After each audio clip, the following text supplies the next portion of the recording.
can is the ability to do something, whereas may is seeking permission. For example, may I come in? It is asking permission to come in.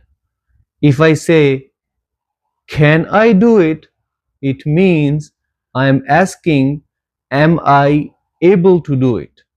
Rough, brought.